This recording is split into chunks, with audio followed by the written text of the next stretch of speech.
हरे कृष्णा। अक्सर लोग हमसे पूछते हैं कि परमात्मा कैसे मिलते हैं, ईश्वर कैसे मिलते हैं, भगवान को कैसे पाया जा सकता है। तो परमात्मा, ईश्वर या भगवान उस एक ही परम सत्ता का, एक ही परम शक्तिमान सत्ता का नाम है, जिसको हम इंग्लिश में गॉड गॉड कहते हैं और हिंदी में उसको भगवान कहते हैं। भगवान, भग से युक्त, ऐश्वर्य से युक्त, जिनके पास 6 ऐश्वर्य एक साथ संपूर्ण रूप में 100% होता है, उसे भगवान कहते हैं।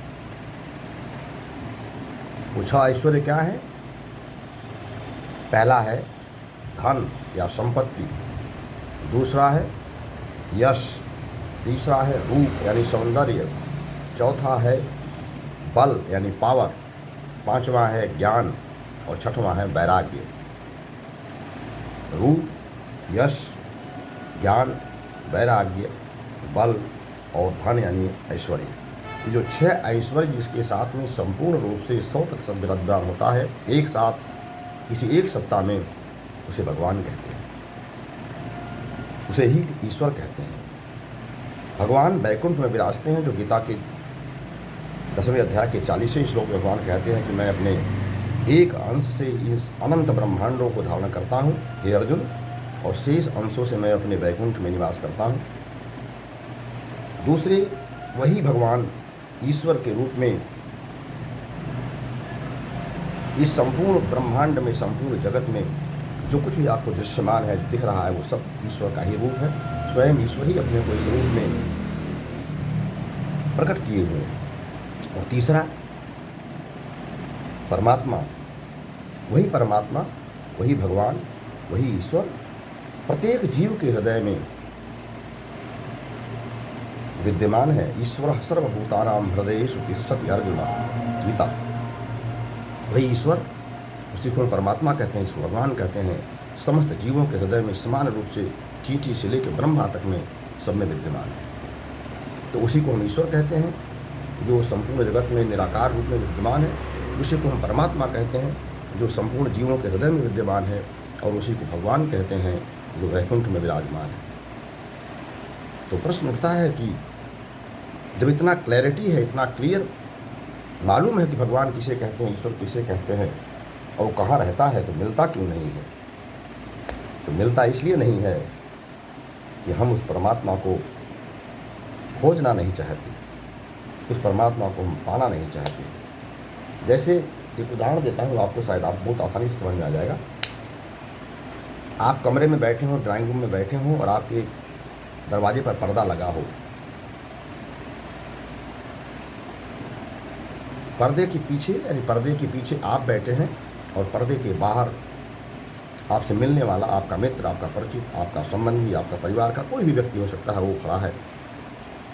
लेकिन जब तक वो पर्दा नहीं हटाएंगे, तब तक यह जानते हुए भी कि आप अंदर विराजमान हैं, बैठे हैं, लेकिन आपको दिखाई नहीं पड़ेगा, न आप उसको देखेंगे, न आपको वो देखेगा। पर्दा हटाएंगे तो दोनों का साक्षात्कार हो जाएगा, क्योंकि आप तो कमरे में ही बैठे हैं और पर्दे के बाहर वो बैठा है, आपसे मिलने वाला। तो जैसे ही आप पर्दा हटाते हैं, वैसे ही दोनों का एकाकार हो जाता है, दोनों का साक्षात्कार हो जाता है, दोनों का मिलन हो जाता है, दोनों में प्रेम संबंध बढ़ जाते हैं, दोनों में प्रेम आलाप वार्तालाप होने लगती है। और जब प्रेम आलाप वार्तालाप होती है, तो एक दूसरे के प्रति निष्ठा, एक दूसरे के प्रति प्रेम, एक दूसरे के प्रति श्रद्धा और विश्वास स्वतः आने लगता है, परिपुष्ट होने लगता है, बलवती होने लगता है।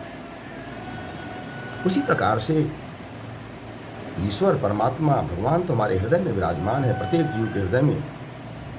और उसी हृदय में परमात्मा के साथ में आत्मा भी विराजमान है। यानी आत्मा और परमात्मा दोनों एक ही कक्ष में, एक ही हृदय रूपी कक्ष में विराजमान है। लेकिन दोनों के बीच में 36 का आंकड़ा है। 36 का आंकड़ा मतलब दोनों का पीठ एक तरफ और दोनों का मुंह एक तरफ, अलग अलग। तो एक ही कमरे में रहते हुए दोनों एक दूसरे को देखते नहीं, एक दूसरे से मिलते नहीं, एक दूसरे से बात नहीं करते, क्योंकि इन दोनों के बीच में माया का पर्दा है। उन दोनों के बीच में इस संसार की माया का पर्दा है। मैं और मेरे, तू और तेरे का जो माया रूपी पर्दा है वो लगा हुआ है। इस पर्दे को हटाइए। माया रूपी पर्दे को हटाइए। भगवान तो आपके साथ में विराजमान है। परमात्मा पैसा से नहीं मिलता।